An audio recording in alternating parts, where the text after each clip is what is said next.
شدد المدرب لويس إنريكي المدير الفني لفريق برشلونة متصدر الدوري الإسباني لكرة القدم أن التهاون مرفوض أمام إشبيليا الأحد لأن الدوري لم ينتهي بعد، ويستطيع برشلونة رفع الفارق عن ريال مدريد غريمه المباشر إلى 12 نقطة بعد خسارة الأخير أمام جاره أتلتيكو مدريد بهدف السبت، كما يستطيع رفع الفارق عن أتلتيكو مدريد إلى 8 نقاط.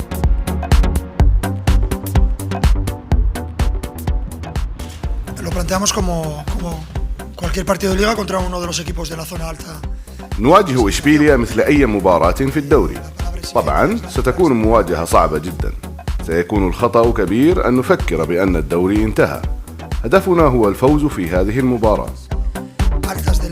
الذي جعلنا نصل إلى ما نحن فيه الآن هو أننا تمكنا من اللعب كل 3 أيام في المستوى الأعلى، بل أعتقد أننا نستحق هذا.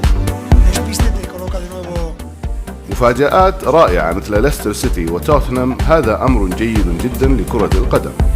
المنافسة في إنجلترا وإيطاليا تبدو مفتوحة للغاية هذا الموسم.